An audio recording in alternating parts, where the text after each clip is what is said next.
As sad as it is, it's a little bit of a healing thing to know that everybody thought this woman was just an angel among us. You know what I'm saying? And she was. That's who she is. That's who she was. Her legacy is so powerful. Her music Yeah. is just, you go to singing it. How did you get the news today? And, what are your Oh, emotions yes. right now? It's a very difficult moment for me and day. I'm directing Grey's Anatomy, and they walked me into a room and told me, and I lost it. I just almost felt weak.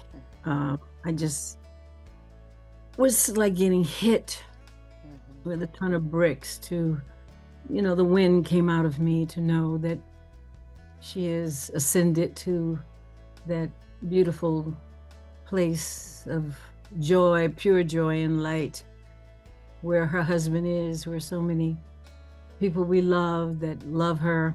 Can I say that right now on Grey's Anatomy, I'm directing an episode that has a Dolly Parton impersonator who is one of the patients. And I was just on the phone last week trying to figure out what was her favorite hairdo, which one should we use? And I couldn't believe that we were shooting the scene this morning just before I got this news. You are kidding me. I'm not kidding you. And it just hit me like a ton of bricks that this has happened, and we didn't quite know. Christmas is a time for Eerie. Any change. This is the first time we've seen a homeless person here. Well, you better get used to it, because you got a whole town of them now. I did her big movie, Christmas on the Square. I directed and choreographed, and we had such a great time together.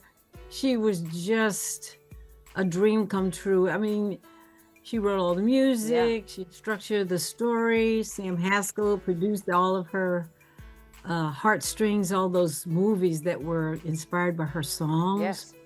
We worked on this together, and she would change anything. I mean, I remember the day, the song she had written, Jennifer Lewis was going to sing the song, and it was in her style. It was a country western song. I said, Dolly, but Jennifer, could we adjust the arrangement and make it more like the blues? She said, yes, Debbie. And the next day, it was incredible. Oh. It was just such a joy to collaborate, because some people don't quite understand collaboration is the best part of it, when you can do it together, not just one person holding the reins. So you have collaborated with so many people, and you've directed so many people and choreographed for just about everybody you could imagine. But when you do get the news that you are going to be working with the Dolly Parton, was that a bit of a moment for you? And it was great. I met Dolly when I first came to Hollywood. She and I had the same manager, Sandy Gallen. And Dolly would give the most incredible Christmas parties. You'd come and there was snow, there were reindeers, there was choir, food that you couldn't believe. And she'd make a big plate, but she'd only eat a little bit. She said, I have to give some to the angels. She was just, so that was how I met her, her in that circumstance. But when she talked to me, I actually spoke to her and Sam about doing this movie. yeah. I was thrilled to do it. We did it for Netflix, and I was excited to be working with her one-on-one in that capacity. Yeah. It would be a real collaboration, and directing her, and she was an angel. That was the story. Yes, it was. An angel that, helped Christine Baranski find her way through all that she was going through and remembering things.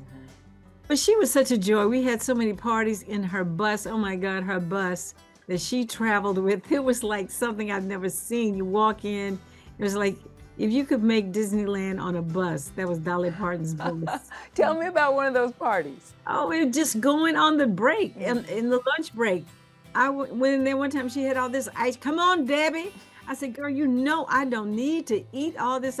No, we're going to have this ice cream. So we had ice cream party right in her bus. I love hearing that. And at the end of the day, with that movie, you both got Emmy nominations for that movie. We won. And she won. I was going to say, and you won. Best choreography.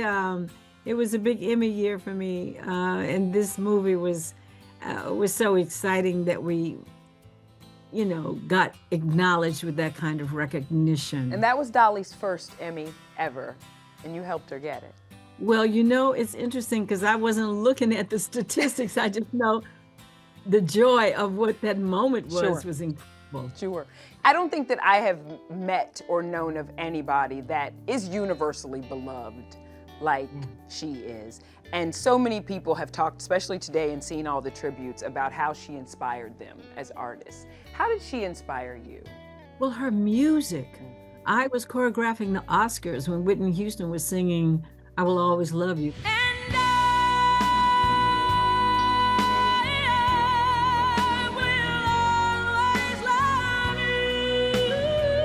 Those songs from The Bodyguard were nominated.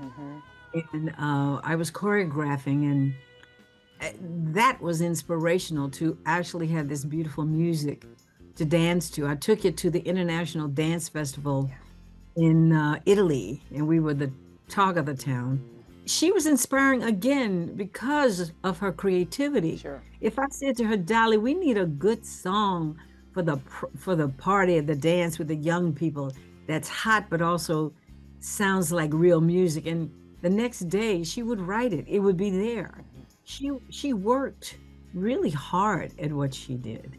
She was so dedicated, and she always wanted to get it right, but she was one that could just hit it and bam, it was done. Yeah.